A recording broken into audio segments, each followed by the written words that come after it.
শায়েখ আহমদুল্লাহ বাংলাদেশের একজন 25 আলেমে দ্বীন, সর্বজন শ্রদ্ধাভাজন ব্যক্তিত্ব। সারা বাংলাদেশে দল মত নির্বিশেষে এমনকি অন্য ধর্মের লোকেরাও তাকে পছন্দ করে। কারণ ইন্নাল্লাযীনা আমানু ওয়া আমিলুস সালিহাত সায়াজআলু লাহুমুর রাহমানু বুদ্দা। ঈমান আনার পরে কেউ যদি সৎ আমল করে তাকে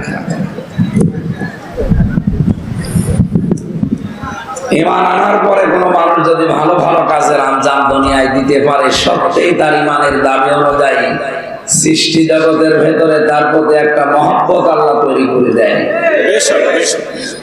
এটা শায়েখ আহমদুল্লাহর প্রতি আমরা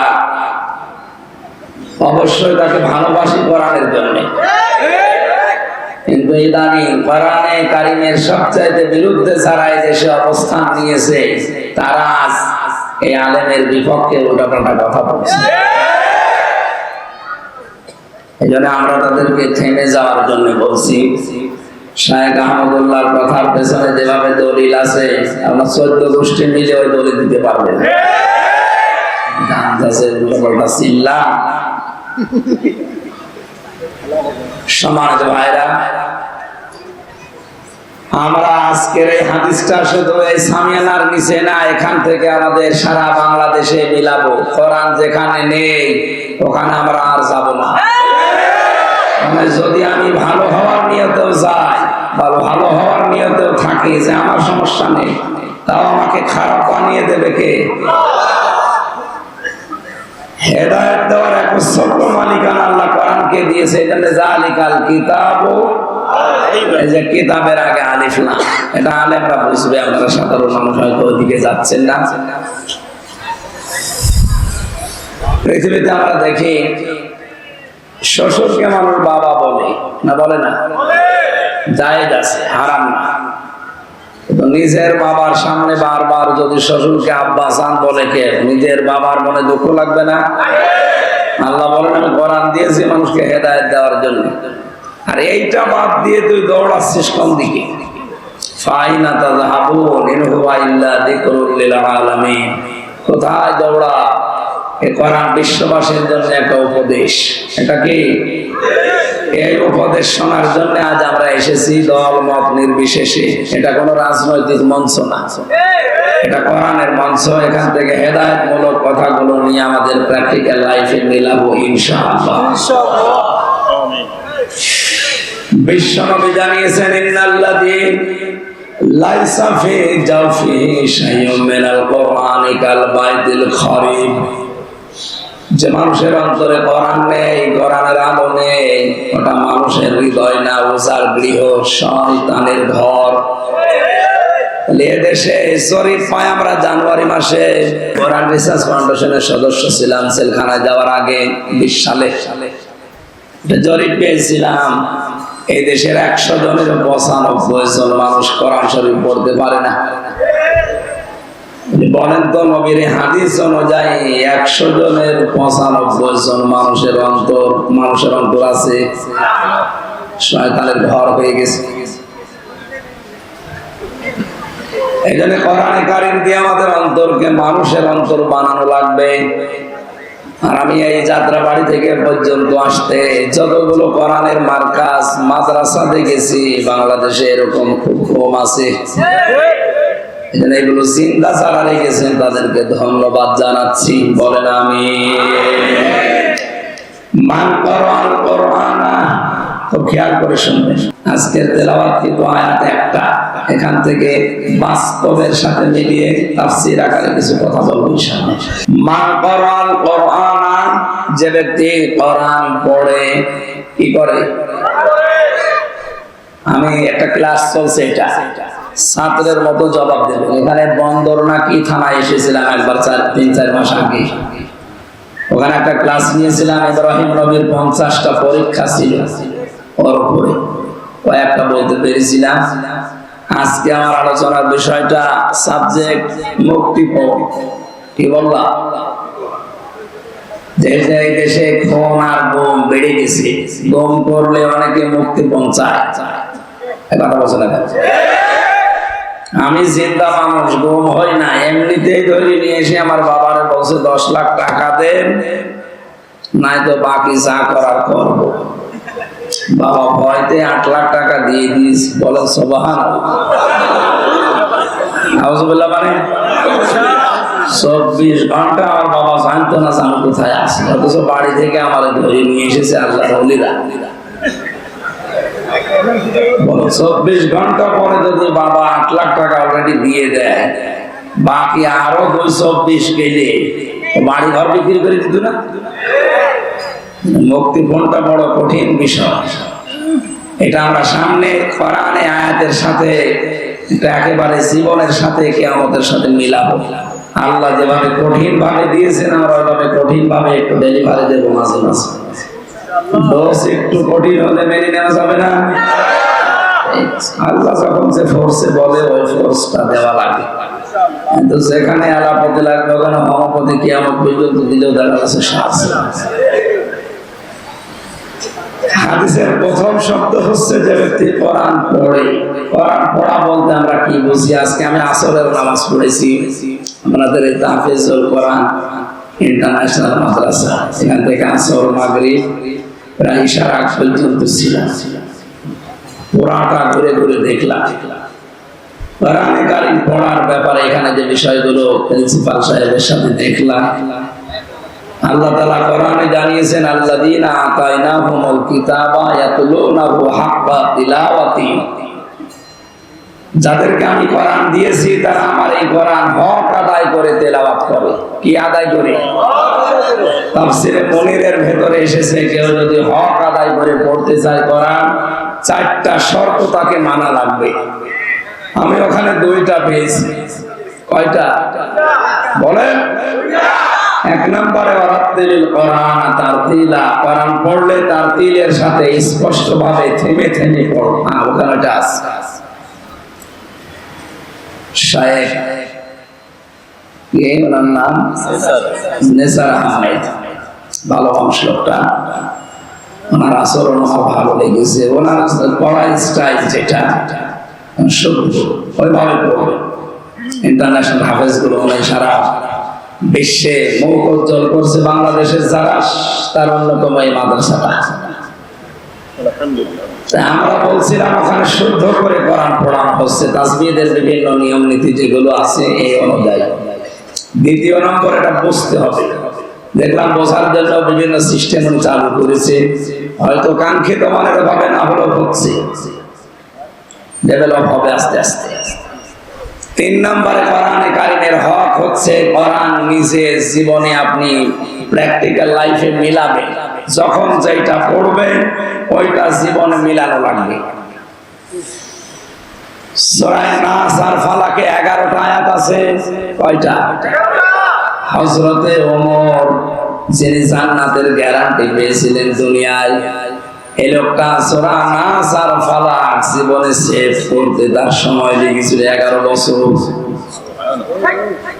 আমারে আপনি পড়তে দেন, মাত্র 1-1.5 মিনিটে সূরা নাস ফালাক পড়ে আরো সময় বাকি থাকবে। আমার মনে হয় হযরত ওমর আমার মতো পড়তে পারতো না। হ্যাঁ, ওনার 11 বছর লেগেছে কেন? উনি যখনই পড়েছেন কুল আউযু বিরাব্বিন নাস, হে নবী আপনি বলেন আমি আশ্রয় চাই মানুষের রবের কাছে। কার কাছে বলেন? রব কে? না না, রব আল্লাহ কোন জায়গায় আছে? রব মানে আল্লাহ। রবের 19টা অর্থ আছে। প্রধানত তার প্রথম অর্থ রব মানে লালন পালনকারী। চাওয়ার আগে যিনি আমাদের চাহিদা পূরণ করে লালন পালন করেন তার নাম রব। নেই থেকে শুরু করে আস্তে আস্তে পূর্ণতায় যিনি পৌঁছিয়ে দেন, আরবিতে তাকে বলে রব। তাকে কি বলে? আমি নেই ছিলাম, কি ছিলাম? আমার মনে হয় এখন আমার 33 বছর বয়স। 34 বছর আগে হামজা নামে আমার নাম দুনিয়ায় ছিল না? ছিল না। হালাতা আলাল ইনসানি হাইনুম মিনাদ দাহরি লাম ইয়াকুন শাইয়াম মাযকুরা। মানুষের জীবনে কি এমন সময় যায়নি যখন সে উল্লেখ করার মতো কিছু ছিল না? সে সময়টা আমার জীবনে 34 বছর আগে। কয় বছর? বাবার স্ফলিঙ্গ দিয়ে দ্রুত গতিতে 1 ফোঁটা নাপাক পানি বের হয়। বিজ্ঞান প্রমাণ করছে 1 ফোঁটার ভেতরে 40,000 হামসা বানানোর ক্ষমতা আল্লাহর থাকে। ফালিয়ানজুরিল ইনসানু মিম্মা খুলিকা মিম্মা দাফিকিন ইয়াখরুজু মিন বাইনিস সালবি ওয়াত তারাইব। মানুষ কি নজর করে দেখে না কি জিনিস দিয়ে তাকে আমি বানালাম?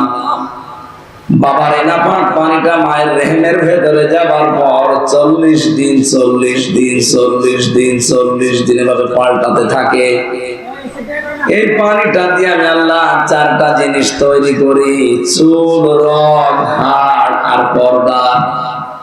মায়ের রেহেমের ভেতরে যে নাপাক পানিটা ছিল, এইটা দিয়ে আরো 4টা জিনিস আমি বানাই: রক্ত, গোশত, চর্বি আর চামড়া। 4-8টা জিনিস যখন এক হয়, বিজ্ঞান এখন প্রমাণ করছে মানুষকে তৈরি করে পৃথিবীতে আনতে কমপক্ষে 13টা জিনিস লাগে। কয়টা? আপনার মা আর বাবা মিলে দিয়েছিল কয়টা? 8টা। বাকি আছে? বলেন বলেন। কোরআনে কারীম জানিয়েছে ওয়াজআলা লাকুমুস সামআ ওয়াল আবসারা ওয়াল আফইদা ইলা আখিরা। সূরা নাহাল 14 নম্বর পারার 14 নম্বর পৃষ্ঠার 14 নম্বর লাইনের 78 নম্বর আয়াতের শেষের দিকে আছে।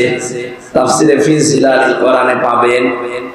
আল্লাহ পাক বলেন, আমি আল্লাহ নিজের এই রব নামের কারণে তোকে শ্রবণ শক্তি, দর্শন শক্তি, বাক শক্তি, আঁকের শক্তি আর ঘ্রাণ শক্তি, এই 5টা জিনিস আমি আল্লাহ দয়া করে দান করি। হামসা একটাও যদি তোরে কম দিতাম, দুনিয়ায় আসতে ঠিক কিন্তু অপূর্ণাঙ্গ হয়ে। যদি বাক শক্তি না দিতাম, বোবা হয়ে আসতে। বাবা মানুষ নেই? মাত্র 2 দিন আমি কথা বলতে পারি নাই। আমি বহু চেষ্টা করেছি কিন্তু কথা আমার বের হয় না। রং করেছিলাম 2-3 দিন। এলাকার গরিব মানুষ তো, ওরা ফ্যান দিতে পারে না আপনাদের মতো। দিনের বেলায় মাহফিল ছিল, গান ঘেমে গান গায়ে বসে গলা বসে গেছি। আজকে ধনী এলাকায় এসেছি তো, এই জন্য অসুবিধা নেই। ওখানে থাকার পর 2 দিন গলায় এমন বসা বসেছিল, চিকিৎসা যত রকমের আছে, যে যা বলেছে তাই করেছে না। কণ্ঠ কার হাতে? খলাকাল ইনসান আল্লামাহুল বায়ান। মানুষ আমি বানিয়েছি আর কথা বলা আমি শিখিয়েছি। বিজ্ঞান এখন জানিয়েছে যে কয়েক ইঞ্চি জায়গা গলার ভেতরে একটা কথা তৈরি হতে 27টা ধাক্কা লাগার পর একটা কথা তৈরি হবে। আর কোরআন আর হাদিস জানিয়েছে প্রত্যেকটি জায়গায় একজন করে ফেরেশতা বসে আছে। এই স্তরে স্তরে ফেরেশতারা এর কাছ থেকে ওর কাছে, ওর কাছ থেকে ওর কাছে নিয়ে নিয়ে 27 নাম্বার স্তরে দেওয়ার পর একটা কথা তৈরি হয়ে এই মুখ দিয়ে বের হচ্ছে। আল্লাহ মনে হয় ফেরেশতাদেরকে বলেছিল, হামজাকে এই দায়িত্ব পালন করার দরকার নেই, তোরা একটু রেস্টে থাক। আমার যে কি অবস্থা ছিল এই 2 দিনে। বাংলাদেশ থেকে বিদেশ থেকে যত মোবাইল এসেছে সারাদিন এড়ে দিয়ে ধরিয়েছি। আর রাতের বেলা বের হয় না যতটুকু না পারলে না, এইভাবে কথা বলবো। আল্লাহ যদি বাক শক্তিটা না দিত, 2 দিনে আমার যা মনে হচ্ছে কি হয়তো আপনি টের পাচ্ছেন না। তাই দর্শন শক্তি আল্লাহ দিয়েছেন দয়া করে। এই পাশের জেলা কুমিল্লা, 17 সালে একটা মাহফিলে আমি খাবার খাচ্ছিলাম অন্ধের পাশে বসে। হঠাৎ বিদ্যুৎ চলে গেল, আমরা চিল্লা পাল্লা করছি। লোকটা আমার হাত চেপে ধরে বলছে, হুজুর মাত্র 2 মিনিট কারেন্ট চলে গেছে, আপনারা চিল্লাচ্ছেন, অথচ 40 বছর আমার জীবনে কারেন্ট নেই। ওই আমি তো চিল্লালাম না, আমি ছোটবেলায় দেখতে পেতাম। এরপরে একটা অসুখ হওয়ার পরে আমি অসুস্থ হয়ে আমার চোখ দুইটাই হারিয়েছি। এই 40টা বছর আমি দুনিয়া কি কিছুই জানি না, দিন রাত আমার কাছে সমান মনে হয়। ওই দিন আমার আর একটা তথ্য দিয়েছিল হুজুর, চোখ যাদের আছে তারা তো দেখে দিনের বেলায়, ঘুমিয়ে থাকলে তারা স্বপ্নে দেখে। আমরা যারা অন্ধ, দিনের বেলা রাতের বেলা তো দেখি না, ঘুমিয়ে থাকলেও কিছু দেখি না, শুধু একটা আওয়াজ শুনি। ওই দিন আমি বুঝে ফেলেছি যারা আমার কি দিয়েছে। রমজানে আমি আমরা হয়েছিলাম, একটা ভিডিও দেখাচ্ছিল, ওখানে মাত্র 11 বছর বয়সের একটা কোরআনের হাফেজ অন্ধ বিচার জিজ্ঞাসা করছে, তুমি তো এতগুলো দেশের ভেতরে ফার্স্ট হয়েছে, এত সুন্দর তেলাওয়াত, কিন্তু তোমার চোখ নেই, তোমার আফসোস লাগে না? আল্লাহর প্রতি তোমার কোনো অভিযোগ নেই? ছেলেটা বলছে, ওস্তাদ কোনো অভিযোগ নেই, আমি আরো আনন্দে আছি। আনন্দে আছে মানে চোখ নেই, এরপরে আনন্দে আছে মানে কেবল তোমার জীবন শুরু। সারাটা জীবন এভাবে অন্ধ হয়ে থাকা লাগবে। একটা বারের জন্য আল্লাহর প্রতি কোনো অভিযোগ অনুযোগ তোমার আসে না যে আল্লাহ তুমি আমার চোখ দিলি না কেন, আমি তো খারাপ কাজে দেখতে হয়েছি। তোমার কোরআন আমি অলরেডি 11 বছর বয়সে অন্ধ মুখস্থ করে ফেলেছি, চোখটা দিলে আমি আরো এগিয়ে যেতে পারতাম। ছেলেটা চোখের পানি ফেলে দিয়ে দেখলাম বলছে, ওস্তাদ কিয়ামতের ওই কঠিন ময়দানে মানুষকে যখন আল্লাহ একা একা সামনে ডাকবে, অকুল্লুহুম আতিহি ইয়াউমাল কিয়ামাতি ফারদা। সূরা মরিয়মের 95 নম্বর আয়াতে আল্লাহ জানিয়েছেন কিয়ামতে প্রতিটি মানুষকে আল্লাহ ডাকবে স্রেফ একা একা। কয়জন করে? আল্লাহ তার নিজের সামনে ডাক দেবে হামজাকে। এই 33 বছর জীবনের জীবনের প্রতিটি নিয়ামতের পঙ্খানো হিসাব দিয়ে তারপরে সামনে যাওয়া লাগবে।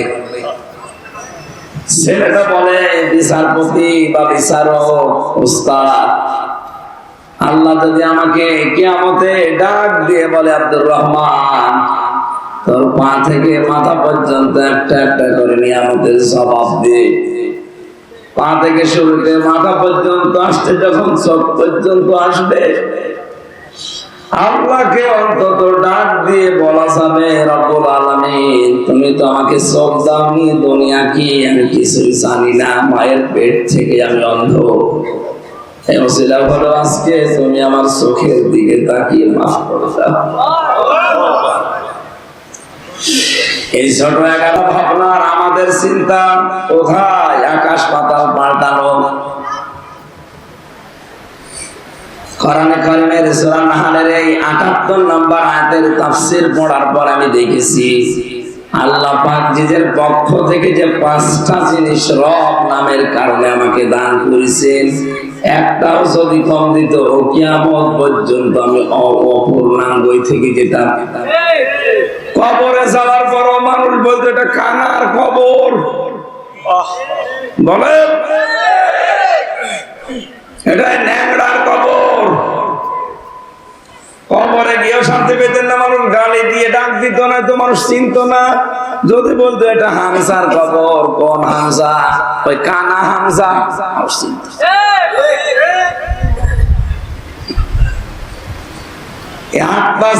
জিনিস যখন এক হয়, ফেরেশতারা তখন বলে, রব্বুল আলামিন এর কি বানাবো এবার বলেন, এর আকৃতি কি দেব? ওয়াল্লাযী ইউসাউবিরুকুম ফিল আরহামি কাইফা ইয়াশা। তিনি সে আল্লাহ যিনি মায়ের পেটের ভেতরে তোমাদের আকৃতি তৈরি করেন, এটা ছেলে বানাবে না মেয়ে বানাবে সিদ্ধান্ত দেয় হামজা। কে? বলেন বলেন। সুতরাং ছেলে হোক মেয়ে হোক আপনারও হাত নেই, বড় হাত নেই, হাত কার? এই জন্য বড় পরে রাগ করা মানে মা। বলেন বলেন, কেউ যদি জেনে শুনে আল্লাহর উপরে রাগ করে ওর ঈমান আর থাকবে? এরকম মূর্খতা যদি এলাকায় কেউ করে থাকেন তাও বা করে ফিরে আসবেন।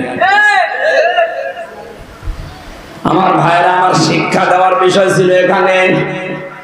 হযরত ওমর একটা একটা করে ভাবে মিলাতেন। রব মানে প্রতিপালক, রব মানে আইনদাতা। আমার 3.5 হাত বডির ভেতরে দেখি তো আল্লাহর আইন চলে কিনা, আমার পরিবারে আল্লাহর আইন আছে কিনা, আমার রাষ্ট্রে আল্লাহর আইন আছে কিনা, এগুলো মিলিয়ে মিলিয়ে 19টা যখন কোরআন মিলাতে পারতেন তখন বলতেন মালিকিন নাস। এই কারণে তার নাস ফালাক করতে লেগেছে 11 বছর, আর আমাদের লাগে 1.5 মিনিট। কোরআন পড়ার অর্থ আমি তাহফিজ হলো কোরআনে আজ 2-3 ঘন্টা সময় ব্যয় করে যেটা বুঝলাম, শুদ্ধ করে পড়ার নিয়ম আছে, কোরআন বোঝারও সিস্টেম চালু করছে, কিন্তু এটা আমার প্র্যাকটিক্যাল লাইফে মানা লাগবে। হযরত ওমরের মতো এভাবে সেট করে করে এই সিস্টেম আজ অনেক জায়গায় নেই, আর অনেকে জানিও না এটা। বসে বসে উনি তেলাওয়াত করছে সকালবেলা ফজরের পর, ওয়ালা ইয়াহুদ্দু আলা তাআমিল মিসকিন। আল্লাহ পাক বলেন মিসকিনকে যারা খাবার দেয় না, খাবার দেওয়ার জন্য উৎসাহ দেয় না মানুষকে, এই মানুষগুলো আর যাই করুক কিয়ামতে বিশ্বাস করে না।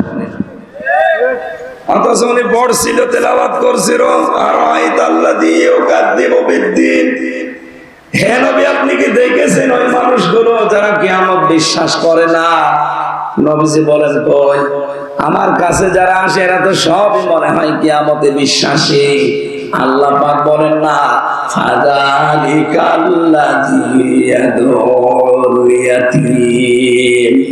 যারা এতিমের গলায় ধাক্কা দেয়, মিসকিনদেরকে খাবারের ব্যবস্থা করে না। ও কোরআন পড়ছে আয়াত, একজন অসহায় মানুষ, ভিক্ষুক, ফকির, একজন মিসকিন, এতিম এসে একটু সাহায্য চেয়েছে, কোরআন শরীফ পড়া বন্ধ করে সামর্থ্য অনুযায়ী তাকে কিছু দেওয়ার দরকার ছিল। কথা বলেন। তাহলে এটা হয়তো 3 নাম্বার শর্ত, এটা বাস্তব জীবনে আমল। 4 নাম্বারটা বড় পড়া কঠিন। কেউ যদি বলে আমি কোরআন পড়ি, তাহলে তাকে শুদ্ধ করে পড়া লাগবে, অর্থ বোঝা লাগবে, ওটা প্র্যাকটিক্যাল লাইফে মানা লাগবে।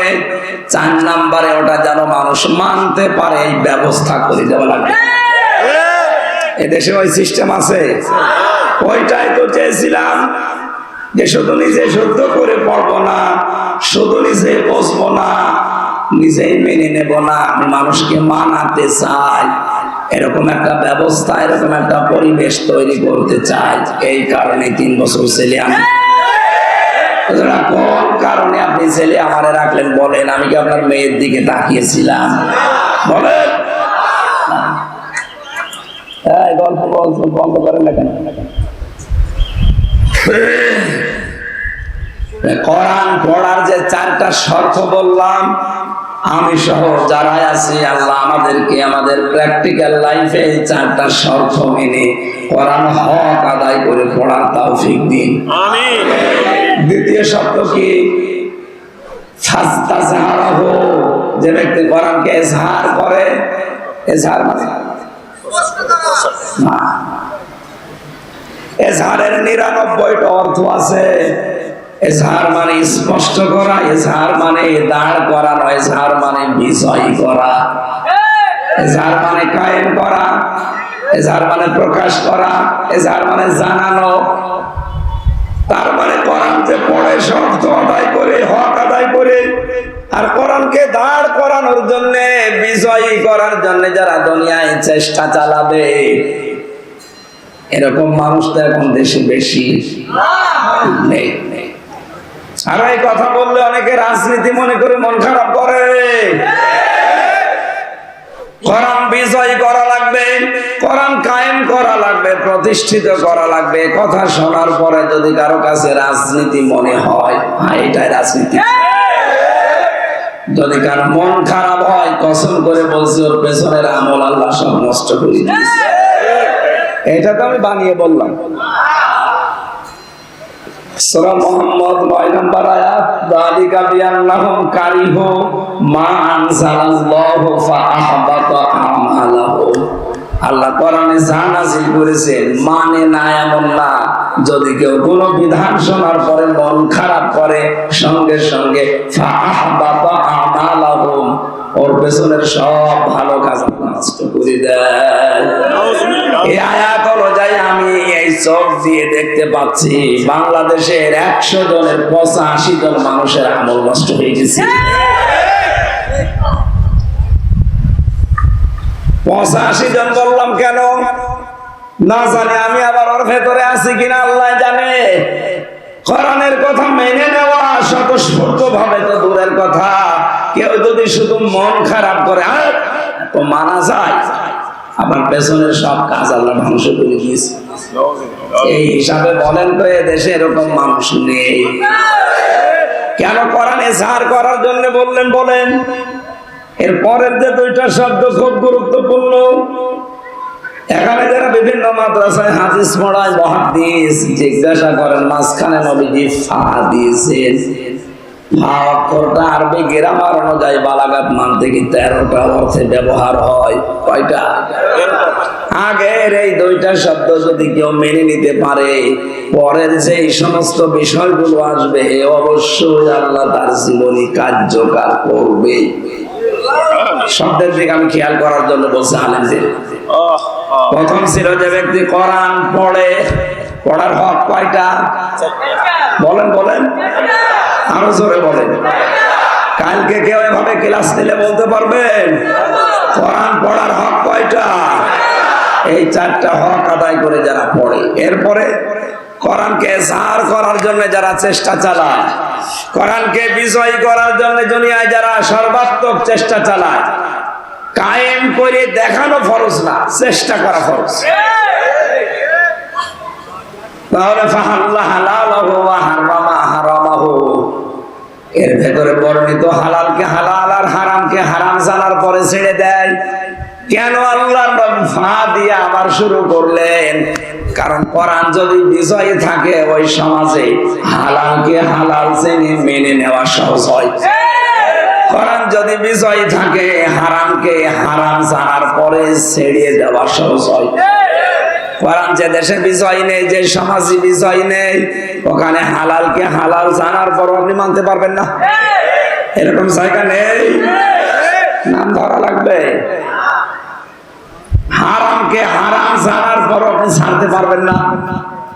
কি কথা বলেন না?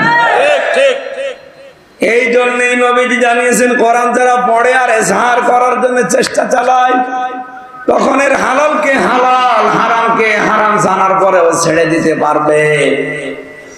কি হবে জানো? আদখালাহুল্লাহুল জান্নাহ, আল্লাহ নিজে দায়িত্ব নিয়ে তাকে জান্নাতে দেবে না দিয়েছে না। আপনি আলেম না? এখানে কি সমস্যা আপনাদের? আমি কিন্তু পরে একটা ঘুরে জিজ্ঞাসা করবো কি বললাম। এখানে নড়াচড়া একটু বেশি হচ্ছে, আপনি না শুনতে মনে চায় ঘুমিয়ে থাকে। বলেন আদখালাহুল্লাহুল জান্নাহ, আল্লাহ তাকে জান্নাতে দেবে না দিয়েছে? আলেমকে বলছি, আল্লাহ জান্নাতে দিয়েছে না দেবে? দিয়েছে। ফাজেল পাস, ফাজেল মানে ফজিল, মানে মাদ্রাসা লাইনের ডিগ্রি পাস করেছে। কি বললো যে আল্লাহ তাকে জান্নাতে দিয়ে দিয়েছে, অথচ আমরা এখনো মরি নাই। না মরলে আল্লাহ জান্নাতে দিল কি করে? তার মানে এর ভেতরে অবশ্যই কিছু লুকিয়ে আছে। ওইটা বের করার জন্যই তো তাফসীর মাহফিলে আসা লাগে। কি আছে লুকিয়ে? নবীজি হাদিসের টিকায় আমি পড়েছি, আসলে কণ্ঠটা সাপোর্ট করছে না। কি বলছিলাম বলেন তো? কেউ যদি কোরআন পড়ে আর কোরআনকে বিজয় করার জন্য চেষ্টা চালায়, তাহলে সে হালালকে হালাল, হারামকে হারাম জেনে মেনে নিতে পারবে। নবী জীবনের এরকম পরিবেশ যদি তৈরি করতে পারো, তুমি মনে করবে যে একটা জান্নাতে আছি। আল্লাহ তাকে জান্নাতে দেবে না, দিয়ে দিয়েছে মাঝে সিগা। সুতরাং এরকম পরিবেশ যদি আমরা তৈরি করতে পারি, সত্যি বিশ্বাস করে একটা মিনি জান্নাতের দেশ তৈরি হয়ে যাবে। সেটাকে মনে করতে পারছি। আজ দাড়িওয়ালা এরকম 10টা মানুষকে আপনি দাওয়াত দিয়ে ঘরে খাওয়াবেন, ওদিকে 10 জন থানায় খবর দেবে, ওখানে গোপন মিটিং কি জান্নাতে আছি।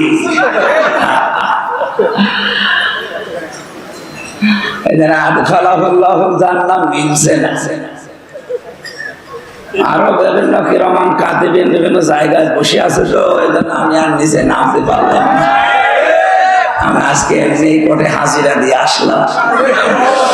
বিচারক যেভাবে তাকাচ্ছিল, না জানে আজকে আবার যদি আটকিয়ে দিত, তাফসির করা আকাশে জল খেত।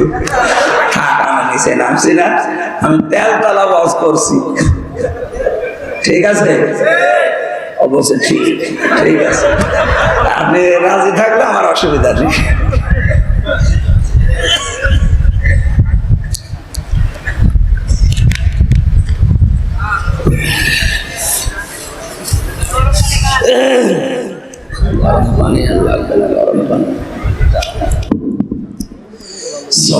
সুবহানাল্লাহ, আলহামদুলিল্লাহ,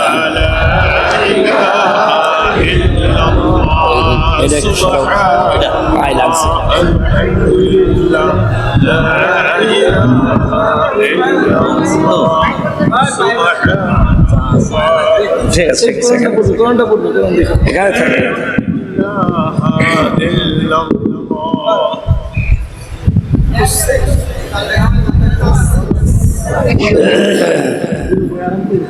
ঠিক আছে, ঠিক আছে, ঠিক আছে।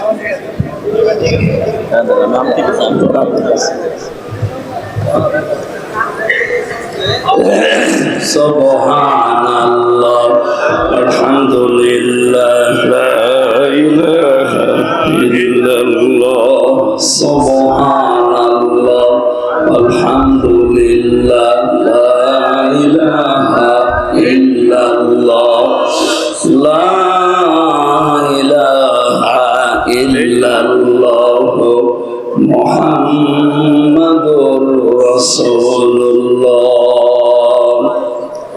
সম্মানিত ভাইরা, হাদিসের ব্যাখ্যার অসাফাহু ফি আশারাতিন মিন আহলি বাইতিহি কুল্লুহুম ক্বাদ ওয়াজাবাত লাহুম নার শেষ পর্যন্ত আমার দরকার নেই। আমি যতটুকু বোঝানোর চেষ্টা ছিলাম, আমি আশা করি এ পর্যন্ত বুঝে ফেলেছি। কারণ আমাদের হক আদায় করে পড়া লাগবে আজকে থেকে। যদি এ বয়সেও না পারেন, মরণের আগ পর্যন্ত টার্গেট নিন। আজরাইল না আসার পর্যন্ত আমি তালবে ইলম থাকবো, কারণ তালবে ইলম অবস্থায় যদি আলিফ বা তা আসাম পড়তে পড়তে মারা যান, আপনার কবরে আর কোনো হিসাব নেই, বিনা হিসাবে জান্নাত পেয়ে যাবেন। এই সুযোগটা কাজে লাগানো যাবে না। যে শরীফ পাওয়া যায় 100 জনের 95 জন আমরা পড়তে পারি না, এই শরীফ আমরা আগামী বছর উল্টিয়ে ফেলবো ইনশাআল্লাহ। ওরা উল্টিয়ে 100 জনের 100 জনই আমরা যারা জানে কোরআন পড়তে পারি ইনশাআল্লাহ।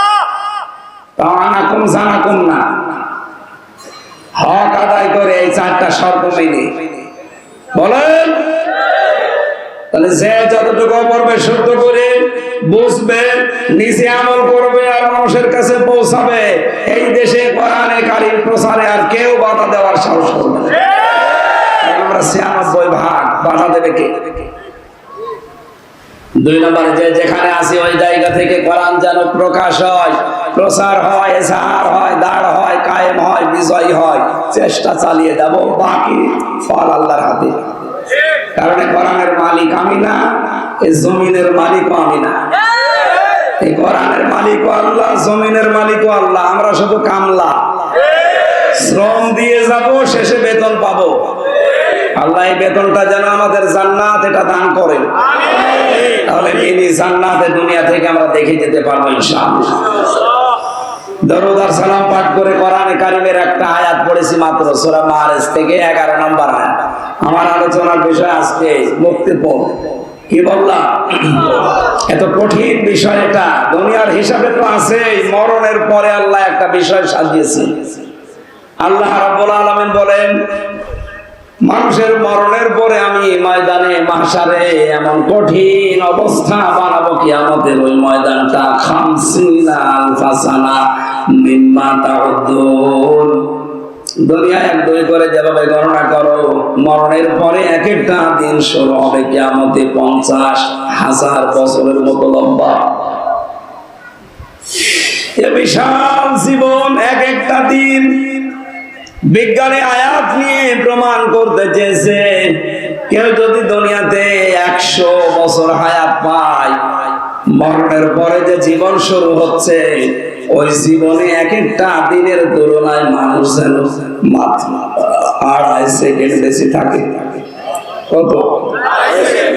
আমি 33 বছর এখন বয়সে, ওই হিসাবে আমি মাত্র 1 মিনিট হায়াত পেয়েছি মরণের পরের জীবনের তুলনায়। কথা বলেন না কেন? 2.5 সেকেন্ড যেখানে, তাহলে 33 আর 33 এই হিসাবে আমি মাত্র 1 মিনিট কয়েক সেকেন্ড হায়াত পেয়েছি দুনিয়ায়। এর ভেতরে কত স্বপ্ন অলরেডি আমি দেখে ফেলেছি, আরো দেখতেছি। আমি যদি কোরআনের আয়াত সত্যি বিশ্বাস করে থাকতাম, বাস্তবে বলেন তো 2.5 সেকেন্ডের জন্য যা করছি, 2.5 মিনিটের জন্য আমি যা করছি, 100 বছরের হায়াতে কোটি কোটি মিনিট পড়ে আছে আমার সামনে, ওর জন্য কি করা দরকার? আল্লাহ বলেন, প্রতিটি মানুষের সামনে দিন কিন্তু আমি রেখে দিয়েছি। যুবক মানুষ বৃদ্ধ হয়ে যাবে ওই দৃশ্য দেখলে, মেয়েদের লজ্জাস্থান আর লাগবে না, পেট ফেটে সন্তান বের হয়ে পড়ে যাবে, দুধের বাচ্চার কথা পর্যন্ত মা ভুলে যাবে, মনে রাখতে পারবে না।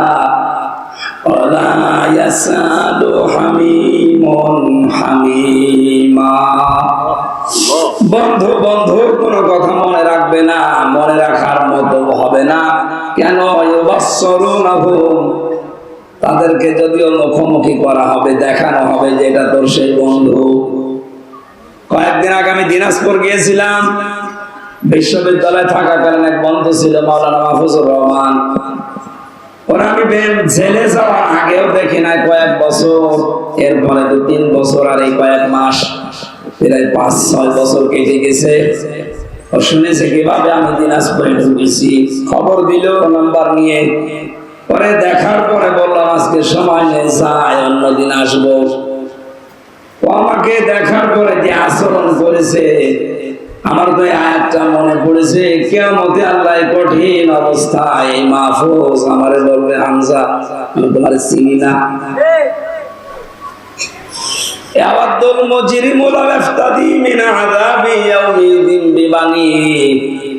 কিয়ামতের ওই ময়দান থেকে পরিত্রাণ পাওয়ার জন্য আমি আল্লাহকে এই কথা বলবো, আল্লাহ এই যে 7 বছর পরে যার সাথে দেখা হয়েছিল, এখন তো একটা নজর ওর থেকে আলাদা করতে মনে চাচ্ছে না, এই মাহফুজকে আমি মুক্তিপণ হিসাবে দিয়ে দিলাম। জান অন্তরঙ্গ এত বড় বন্ধুকে পর্যন্ত মানুষ মুক্তিপণ দিতে চাইবে, বিবানী নিজের সন্তান পর্যন্ত। আল্লাহ সন্তানের নাম দিলেন কেন? এই পৃথিবীতে আমরা বন্যা দেখেছি, জলোচ্ছ্বাস দেখেছি, বন্যার সময় অনেক মা পর্যন্ত নিজে ভাসতে ভাসতে মারা গেছে, নিজের 2 বছরের ছেলে আর মেয়েকে বুকের উপরে রেখে ভাসিয়ে রেখেছে।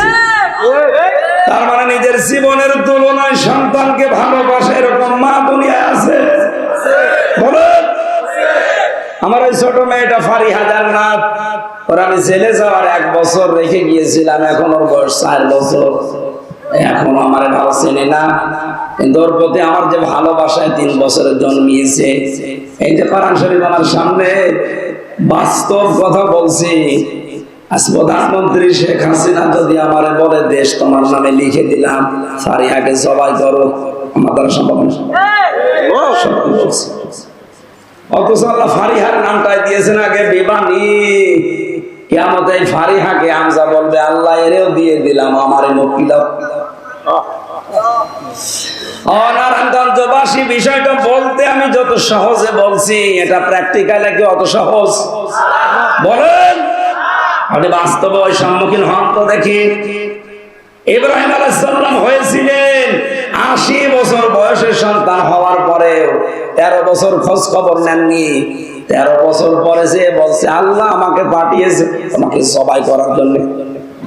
আমার মনে হয় আমাদের মতো ছেলে মেয়েরা হলে বলতো, তুমি কি বাবা না কসাই, ভণ্ডামি করতে এসেছো? জন্মের পরে আর খবর নাওনি, এই মরুভূমিতে রেখে গেছো 13 বছর পরে এখন এসেছো বাবার দাবি নিয়ে আবার জবাই করার জন্য। তোমার মতো বাবা মানি না। অথচ ইসমাইল নবী বলেছিলেন, বাবা হুকুমটা আল্লাহর, আমি আপনার আল্লাহর বিধান, আমার আল্লাহর বিধান মানতে ওই পরিমাণে রাজি আছি যে পরিমাণে আপনি রাজি আছেন। আল্লাহ এখানে শব্দের দিকে খেয়াল করে দেখবেন, ফালাম্মা আসলামা ওয়া তাল্লাহু লিল জাবিন। আল্লাহ পাক বলেন, দুইজনে যখন এগ্রি হয়ে গেছে তখন আল্লাহর বিধান তারা মানতে সহজ হয়েছে। তাফসীরে ফি জিলালিল কোরআনে মুফাসসির বলেন, আসলামা আল্লাহ দিলেন কেন? তাসনিয়ার সিগা দিয়েছেন এই জন্য, ইসমাইল নবী যদি বলতেন আমি সবাই করব, আল্লাহর বিধান আমি মানব, ইসমাইল নবী যদি বলতেন না আমি এটা হতে দেব না, আমার জীবন আমি দেব না, আল্লাহর বিধান মানা হতো? বলেন বলেন, পারতো না। আবার ইসমাইল যদি বলতেন হ্যাঁ আমি সবাই হব, আল্লাহর বিধান আমি রাজি আছি, ইব্রাহিম নবী যদি বলতেন না আমার মায়া লাগে, 80 বছর বয়সে ধরে পেয়েছি আমি করব না জবাই, আল্লাহর বিধান পালন হতো। আল্লাহর মুসলমানেরা কেন আয়াত পড়েন, শিক্ষা নেন না? শুধু এই টুপিওয়ালা গুলো হেফাজত জামাত চরমনাই কি করবে দেশে, আর এদেরই দায় পড়েছে নাকি ইসলামে দেশে কায়েম করার। আপনি মুসলমান না? হ্যাঁ কথা বলেন না, আপনার আগা কাটা নেই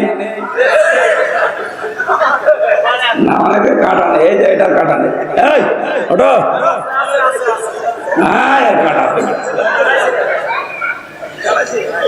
এরকম কয়েকটা আছে, তাছাড়া বাকিদের সবই কাটা আছে।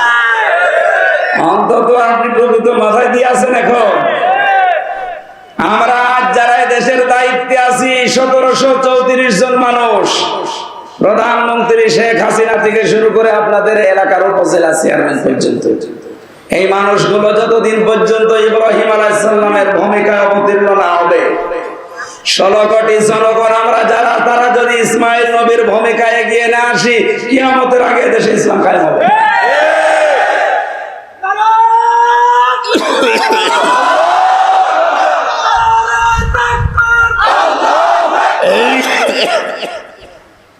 যতটুকু বসার যদি বুঝে থাকেন, আমার মনে হয় ওয়াজ হয়ে গেছে। আমরা আহ্বান জানাবো যারা দায়িত্বে আছেন, আপনারা ইব্রাহিম নবীর ভূমিকায় আসেন। নারায়ণগঞ্জের বন্দরে যে 50টা পরীক্ষার কথা বলেছিলাম জাতির পিতা ইব্রাহিম আলাইহিস সালামের, আপনারা যারা দায়িত্বে আছেন আমাদের পিতার মতো অভিভাবক, সুতরাং আমরা চাই আমাদের জাতির পিতা ইব্রাহিম নবীর মতো এগিয়ে আসবেন আল্লাহর বিধান পালন করার জন্য। আমরা 16 থেকে 18 কোটি জনগণ ইসমাইলের ভূমিকায় জীবন দিতে আমরা রাজি আছি আল্লাহর বিধানের জন্য।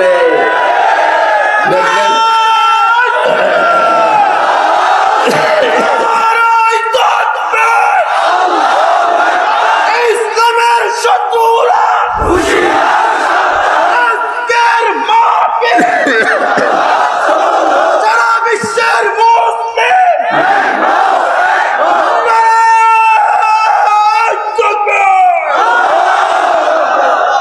ইসলামের শত্রু নিয়ে এদেশে 4 ভাগ অন্যান্য লোক আছে, 96 ভাগ আমরা।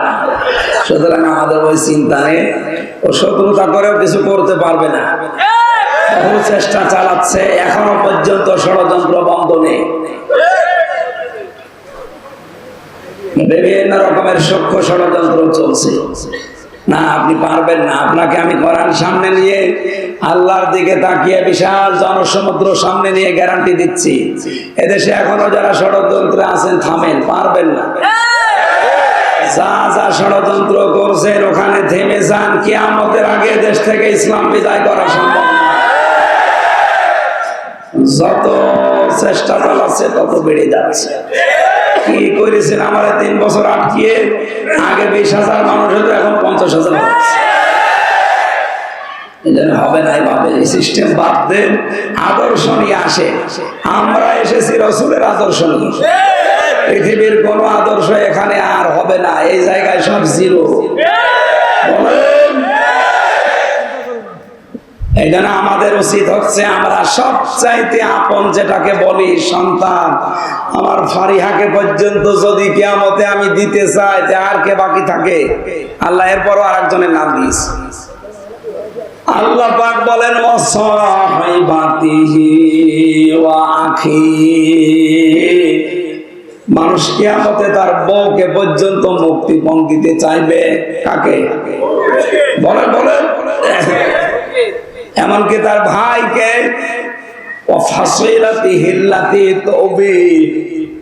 তার জ্ঞাতি গোষ্ঠী, তার দলের লোক যারা তাকে আশ্রয় দিত, বিভিন্ন জায়গায় আকাম পোকাম হন্ডামি করে আসলে এলাকায় যারা তারা আশ্রয় দিত, তারা পর্যন্ত বলবে আল্লাহ এগুলো নিয়ে নাও।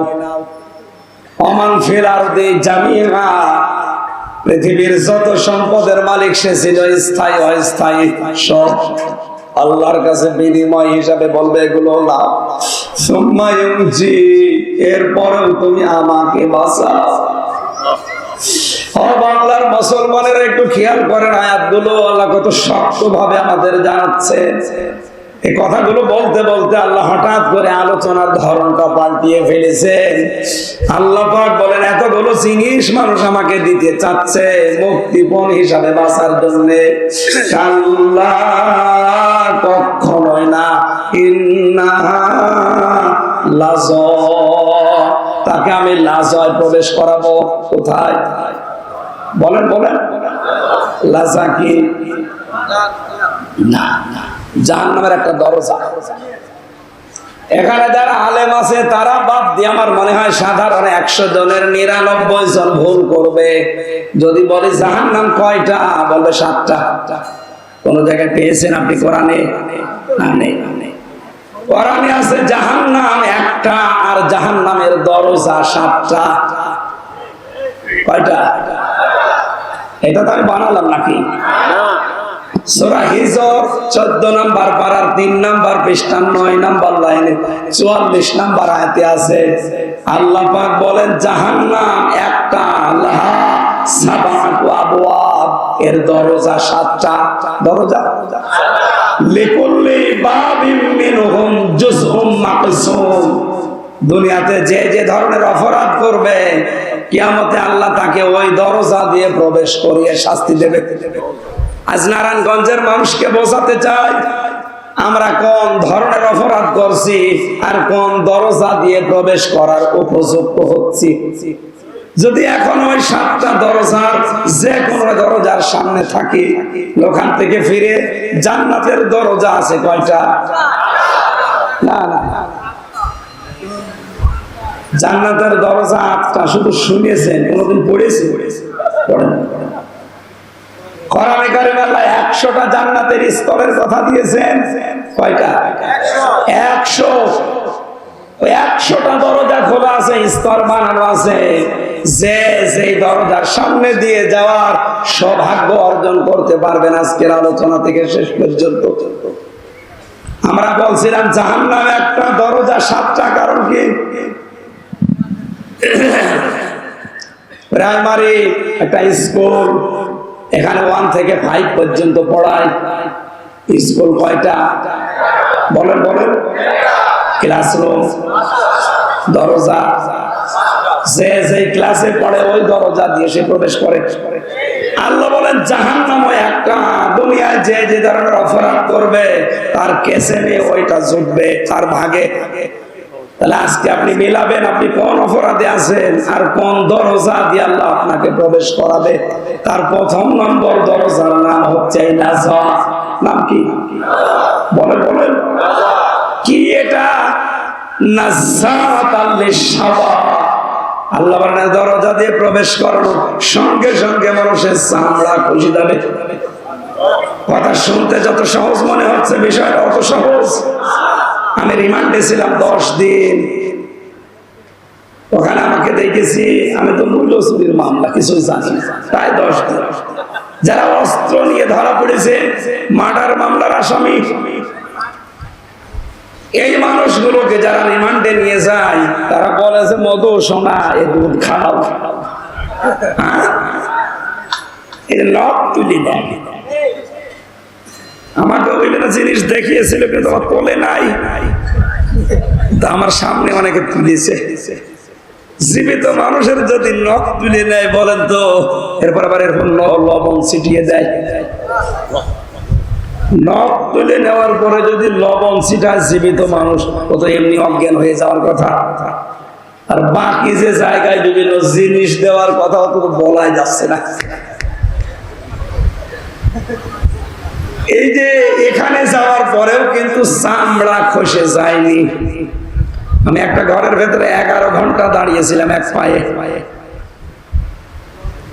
কিন্তু আমার কিছুই হয়নি। আমার কষ্ট হয়েছে, আমার চামড়া খসেছে। বলে আমার চোখ বাঁধা ছিল, হাত বাঁধা ছিল, আমার হাতে টাঙানো ছিল, অসুবিধা নেই, কিন্তু আমার চামড়া খসে নাই। আল্লাহ নাজ্জাত আল-শাওয়া দিয়েছে। এ ঘরে প্রবেশ করাতে সঙ্গে সঙ্গে চামড়া খসে চলে যাবে, তার মানে এমন এমন যন্ত্রপাতি সেট করা আছে, ঢুকলে চামড়া খসে যায়। এই জায়গাটা অত সহজ? বলেন কেন দেবে এখানে? কোরআনে কারীম জানাচ্ছে 2টা গুণ যাদের ভেতরে দুনিয়ায় পাওয়া যাবে, এই লাজা নামের দরজা তাদেরকে ডাকবে। নারায়ণগঞ্জের মানুষেরা মিলান তো আপনার ভেতরে আছে কিনা? তাদউমান আদবার ওয়া তাওয়াল্লা। এই জাহান্নামের লাজার দরজা তাদেরকেই ডাকবে যারা সত্যকে সত্য জানার পরও মুখ ঘুরিয়ে চলে যায়। আর বাংলাদেশে এই চরিত্রের মানুষ বেশি। চোখে আঙ্গুল দিয়ে দেখিয়ে দেওয়া হয়, এর বড় মানতে চাই না। আমাকে নিচে নামবো না, মানে আমি আবার 3 বছর থাকি। তার মানে সত্যকে সত্য জানার পরও যারা মুখ ফিরিয়ে নেন, আপনি তো নিজে টের পাচ্ছেন, আপনি দেখছেন কিনা? আপনি জানেন যে এটা সত্য কথা, কিন্তু আপনার দলের লোক না, আপনার বাবার মুরিদ না, এই জন্য আপনি মানতে চান। আপনি জানেন তাহিরি ভাই যা করছে এগুলো ঠিক না, তারপর আপনি অন্ধভাবে এগুলো মেনে নিচ্ছেন। আপনার বিবেকের উপরে কি কুকুরে পোশাক করেছে? কোন ইসলামে আছে ওইরকম নাচানাচি করা লাগবে? সত্যকে সত্য আঙ্গুল দিয়ে দেখিয়ে দেওয়া হচ্ছে, এরপর মানতে চাই।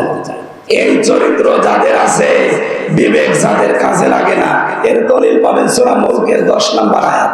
ওয়াকালু লাউ কুন্না নাসমাউ আও নাকিলু মা কুন্না ফি আসহাবিস সাঈদ। যারা জাহান্নামে যাবে তাদেরকে জিজ্ঞাসা করা হবে কেন আসলে? ওরা বলবে আমাদের আকল ছিল, বিবেক ছিল, আমরা কাজে লাগাইনি। আর আমরা শোনার পরও না শোনার ভান করেছিলাম।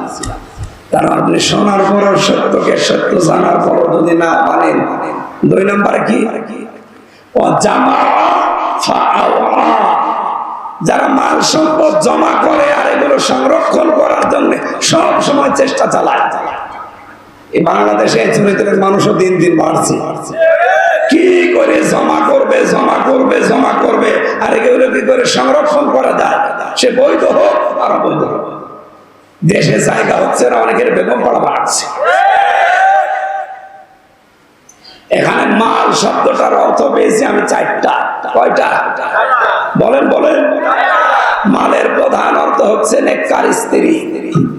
আর নেককার স্ত্রী বলা হয় ওইটাকে যে স্বামী বাইরে থেকে বাড়িতে আসলে স্বামীকে আনন্দ দেওয়ার জন্য যেভাবেই হোক স্বামীকে খুশি করে, সেই সাজগোজ দিয়ে, কথাবার্তা দিয়ে, এমনকি কাজকত দিয়ে হলো, অসুবিধা নেই। সম্মানিত মা বোনেরা, স্বামী বাইরে থেকে আসলে যদি ওকে খুশি করার জন্য আপনি দাঁত বের করেন হাসতেছে, যেই কয়টা দাঁত বের হবে ওই কয়টা নফল নামাজের সওয়াব আছে। এবারে সুবহানাল্লাহ জোরে বলার দরকার নেই, বাড়ি যেয়ে দেখেন দাঁত কেলিয়ে পড়ে আছে, আর বন্ধ হচ্ছে না। কেন? হুজুর বলল যেই কয়টা দাঁত দেখবো ওই কয়টা নফল হতে সওয়াব, যা আছে সব বের করে দিলাম। না, আপনাকে স্বামী অনেক বড় জিনিস, খুশি করার চেষ্টা করবেন। এখানে প্রশ্ন আসতে পারে মা বোনদের, ওই যে দুইজন মহিলা দাঁড়িয়ে আছে, ওরা যদি বলে হুজুরে ওয়াজ থামান, ওই এমন জল্লাদের সাথে বিয়ে হয়েছে শাহজাহান জল্লাদ, ও জীবনে কোনোদিন একটু পাউডারও কিনে দেয় না, আমি মাখবো কি? এরকম জল্লাদ নেই দেশে। না, স্ত্রীর জন্য যদি সাজগোজের জন্য খরচ করেন, এটা আবার রেকর্ড করছে, এখনই ম্যাডাম শুনবে, লাইভ চলছে, দেখছে। আমার মনে হয় হাদিস না বলাই ভালো হবে। যদিও আমি এই ওমরা থেকে আসার সময় ওর মেকআপ বক্স নিয়ে এসেছি, আমার বলা অসুবিধা নেই। স্ত্রীর সাজগোজের জন্য কেউ যদি খরচ করে, যদি মাসে 2000 টাকা ওর পেছনে খরচ হয়, মনে করবেন আল্লাহ রাস্তায় দান করলাম। সুবহানাল্লাহ বলছেন না কেন আমি জানি, কারণ এগুলো তো দেন না। 22 বছর বিয়ে করেছে, 22 বছরে 2200 টাকাও সাজতে দেয়নি। লোকের পর সাজগোজ দেখে খুব আনন্দ পান। সম্মানিত মা বোনেরা, আজ বাংলাদেশে পরকীয়া প্রেম বাড়ার পেছনে, স্বামীগুলো অন্য জায়গায় লাইন করার পেছনে কারণ আপনি। আপনাকে আল্লাহ যা দিয়েছে, যার পেছনে ও ছোটে, ওর ওকে তাই দিয়েছে। আপনি ওইভাবে থাকেন না, এই জন্য অন্য জায়গায় লাইন করেন। বলছে ঠিক, নারায়ণগঞ্জে এরকম 2 নম্বরই চলছে, চালান 180 মাইল বেগে। মা বোনেরা সেজে থাকবেন, স্বামী আসলে এটা আপনার ইবাদত। এটা কি 2 নম্বরের স্বামী যখন বাড়িতে আসবে, তার যে সম্পদ এবং তার সন্তান, এটা যেন ইসলামের পথে থাকে, এই চেষ্টা করবেন যখন বাইরে যায়। 3 নম্বরের স্বামীর মন যেটা চায়, ওটা যদি জায়েজ হয়, আবার বলছি, স্বামীর মন যেটা চায় ওটা যদি জায়েজ হয়, জীবন থাকতে মানা লাগবে। আমি সহ যত স্বামী এখানে বসে আছে, প্রত্যেকটা স্বামী চাই বিয়ের পরে আমার মা বাবা যেন আমার সাথে থাকে, কিন্তু 100 জনের 98টা বউ এটা চাই না। বলেন বলেন না, মেয়েরা আপনি নেককার হতে পারবেন না। কি করবেন দুনিয়ায় এত সম্পদ দিয়ে, আর এত আরামে থেকে কি করবেন? আপনার আখেরাত নষ্ট হয়ে যাচ্ছে। এই জন্য স্বামী যদি জায়েজ কোনো কাজ চায়, জীবন থাকতে মেনে কষ্ট হবে।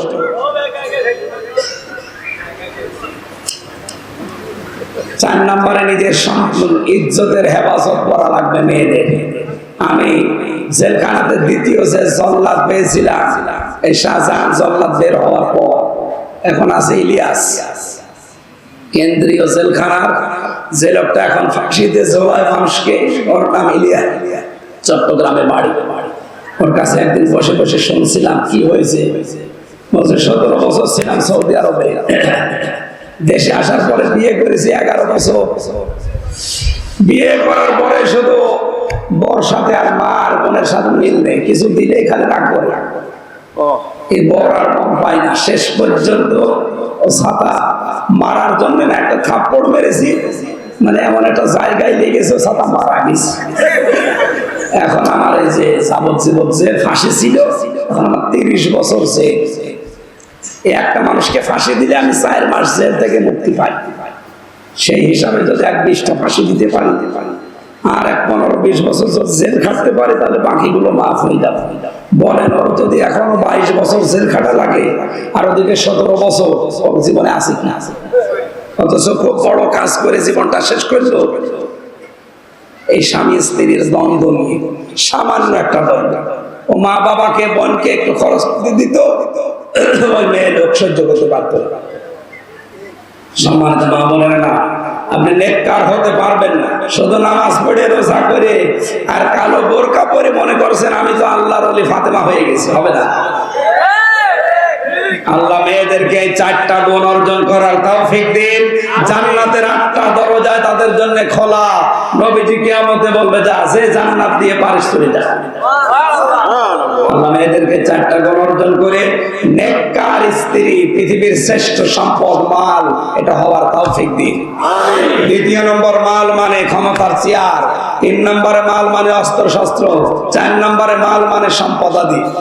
এই 4টা বিষয় যারা জমা করছেন এই মনে করবেন যে এগুলো আমার পরীক্ষার বস্তু, এগুলো একটা আমার হাতে থাকার বিষয় না, এগুলো আমি জমা করে সংরক্ষণ করার বিষয় না, এগুলো সব আমার আখিরাত কামাই করার মাধ্যম। আল্লাহ আমাদেরকে তৌফিক দিন, বলেন আমিন। স্ত্রীর সাথে ভালো ব্যবহার করব আমি এই কারণে, কারণ এর দ্বারা আমার যেন আখিরাত তৈরি হয়। কথা বুঝতেছে? নাই তো আমার এই লোকের মেয়ের সাথে ভালো ব্যবহার করা কোন দরকার, আমি করছি এই কারণে, কারণ এর সাথে ভালো ব্যবহার করলে আমার জান্নাত তৈরি হবে। আল্লাহ আমাদেরকে কোরআনে কারীম সহজ সরল ভাষায় বোঝার তৌফিক দান। রব্বানা যালামনা আনফুসানা ওয়া ইল্লাম তাগফির লানা ওয়া তারহামনা লানাকুনান্না মিনাল খাসিরিন। রব্বুল আলামিন, আমার কণ্ঠ আর শরীরের দিকে তাকিয়ে আমি শেষ করে দিলাম। নারায়ণগঞ্জের মানুষগুলো কোরআন শোনার জন্য, বোঝার জন্য এত পাগল, এদেরকে তুমি ওমরের মতো বানিয়ে দাও। সওয়াবগুলো তুমি বিশ্ব নবীর রওজায় পৌঁছিয়ে দাও। এই মাহফিলের আয়োজন যারাই করেছে, তাদের আত্মীয় স্বজন যারা কবরে আছে তাদেরকে চিরতরে ক্ষমা করে দাও। হে আলামিন কওমি মাদ্রাসা কিয়ামত পর্যন্ত তুমি কায়েম রাখো আল্লাহ। মা বোনেরা যারা এসেছে ফাতেমার মতো, আয়েশার মতো বানিয়ে দাও। আল্লাহ আমার কণ্ঠটা তুমি ভিক্ষা দাও, আমার কণ্ঠটা তুমি ভিক্ষা দাও। আমিন, আল্লাহুম্মা আমিন। বড় কষ্ট হচ্ছে তোমার কোরআনের কথাগুলো প্রচার করতে। আল্লাহ তাআলা, তোমার কাছে আমি কুদরতি বাদরে ভিক্ষা চাই, আমার কণ্ঠটা তুমি কোরআনের জন্য দান করো, ভিক্ষা দাও। আমার মা বাবাকে মাফ করে দাও। রব্বানা হাব লানা মিন আজওয়াজিনা ওয়া যুররিয়াতিনা কুররাতা আয়ুন ওয়াজআলনা লিল মুত্তাকিনা ইমামা। আল্লাহ তাআলা, বাংলাদেশে সবচাইতে বড় ঝামেলায় আছি আমরা আলেমেরা, তুমি মেহেরবানি করে আমাদের জন্য হামে ও নাসির হয়ে যাও। আমরা এলেমের হক আদায় করতে পারছি না, ভয় হয় মাঝে মাঝে নামের আগে মাওলানা লেখা আছে, আলেম লেখা আছে, নাজারি কিয়ামতে তুমি কোটি মানুষের সামনে আবার অপমান করো কিনা। রব্বুল আলামিন, যা করার দুনিয়াতে শাস্তি দিয়ে দিও, কিয়ামতে কোটি কোটি মানুষের সামনে আল্লাহ তুমি আমার চরিত্রকে ভঙ্গ করে দিও না।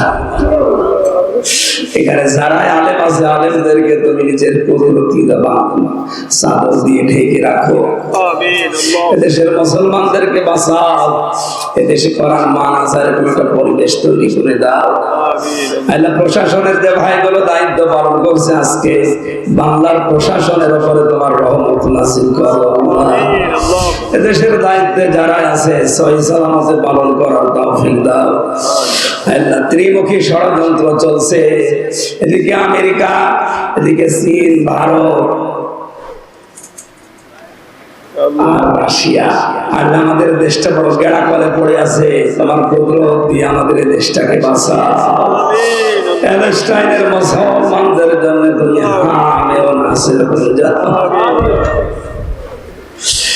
লা হাওলা ওয়ালা কুওয়াতা ইল্লা বিল্লাহিল আলিয়্যিল আযীম। কখন মরণ চলে আসে জানি না।